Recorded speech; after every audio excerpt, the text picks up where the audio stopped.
আজকের ব্লগে আপনাদের সবাইকে স্বাগত জানাই।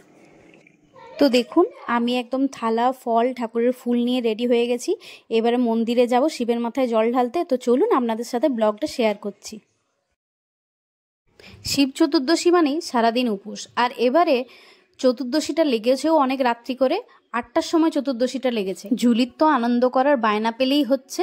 আর আজকে তো পুজো, সারাদিন ওটার জন্য কোনো ঘুম নেই, কিছু নেই। সারাদিন শুধু ছুটে বেরিয়েছে, আনন্দ করেছে, কখন মন্দিরে যাবে কখন মন্দিরে যাবে। আমরা সবাই মিলে চলে এলাম কালী মন্দির। এটা শ্মশান কালী মন্দির। এসে তো অবাক, ভাবলাম যে শুধু আমরাই হয়তো রাত্রেবেলায় উপোস করে পুজো দেবো। এসে দেখি লম্বা লাইন। এরপর ওই লাইন ভেঙে কখন যে ঠাকুর মন্দিরের সামনে যাব সেটারই চিন্তা। দাঁড়ান, আপনাদেরকে একবার দেখাই লাইনটা কি লম্বা। আবার পিছনে আরও অনেক লোক আসছে, প্রচুর লাইন। বাঁকুড়া ডিস্ট্রিক্ট খাদরার এটি শ্মশানকালী মন্দির। এই মন্দিরটা সত্যিই খুব সুন্দর। একটু দেখুন, আপনাদেরকেও দেখাই এই মন্দিরটা কি সুন্দর। অনেকটা জায়গা জুড়ে এই মন্দিরটা। প্রচুর মন্দির আছে এই মন্দিরের ভিতরে। কালী মায়ের অনেক রকমের রূপ আছে। এখানে খুব ভালো কালী পুজোও হয়, খুব দেখার মতন কালী পুজো হয়। লাইন পেরিয়ে অনেকটা চলে এসেছি শিব মন্দিরের কাছে। এরপরে আমরা ঢুকবো মন্দিরে। তো চলুন আস্তে আস্তে আমরা এবারে মন্দিরের ভিতরে ঢুকি। আমরা রাত্রি 8টার থেকে লাইন দিয়েছি। যখন মন্দিরের কাছে এসে পৌঁছেছি তখন 9:30, 9:45 এরকম বাজে। তখনও প্রচুর ভিড়, পিছনে অনেক লাইন। আর যারা পুজো করছেন তারাও এরপর রেগে যাচ্ছে। তারা শুধু বলছে জল ঢালো আর বেরিয়ে যাও। আজ শিব ঠাকুর ফুলে ফলে বেলপাতায় পুরো ঢাকা পড়ে গেছে। কি সুন্দর দেখতে লাগছে। প্রচুর ভিড়, অন্য কেউ তো জায়গা ছাড়তে হবে, তাই তাড়াতাড়ি করে একটু বেলপাতা, ফুল, ফল, সমস্ত কিছু, দুধ মহাদেবের মাথায় ঢাললাম, ভালো করে প্রণাম করলাম। এটা কিন্তু একটা অন্যরকম শান্তি।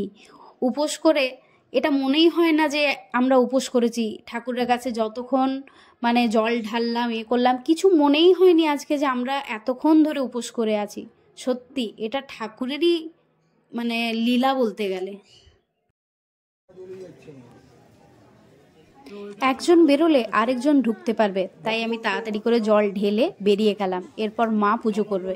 মা কিন্তু খুব ভালো করে পুজো করেছে। আমি তো ভয়ে তাড়াতাড়ি করে জল দিয়ে দুধ ঢেলে সব চলে এসেছি। মা আবার তাদের সাথে তর্কও করতে আরম্ভ করেছে যে এতক্ষণ ধরে উপোস করে এবারে কি তোমরা বলবে আর জল ঢেলে বেরিয়ে যাব। আর যেখানেই দুজন পুরোহিত থাকবে সেখানে কিন্তু ঝগড়া হবেই।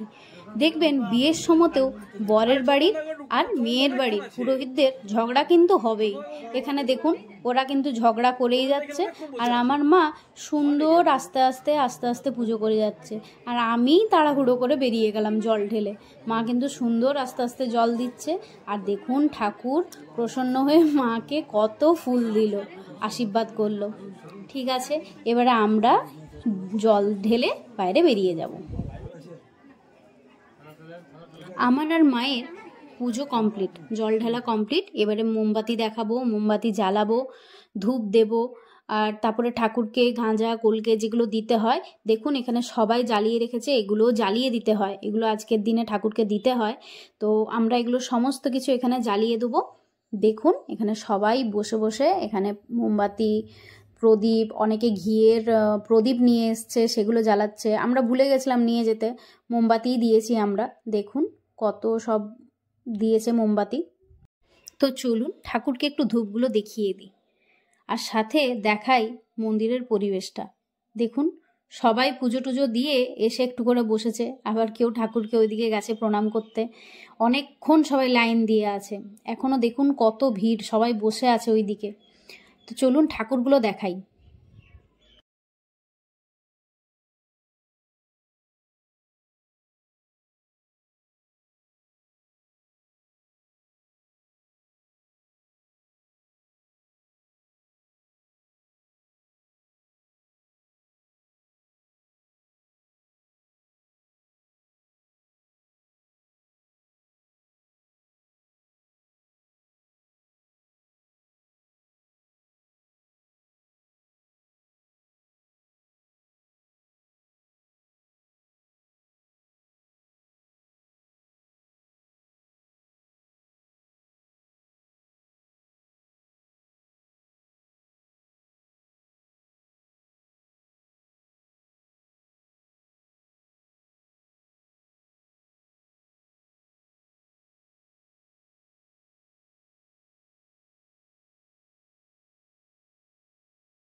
পুজোর শেষে দেখা হয়ে গেল স্কুল জীবনের বান্ধবীর সাথে। তো চলুন, অনেক রাত্রি হয়ে গেছে, আজকে ব্লগটা এখানেই শেষ করলাম। আর ব্লগটা ভালো লাগলে লাইক সাবস্ক্রাইব করতে ভুলবেন না।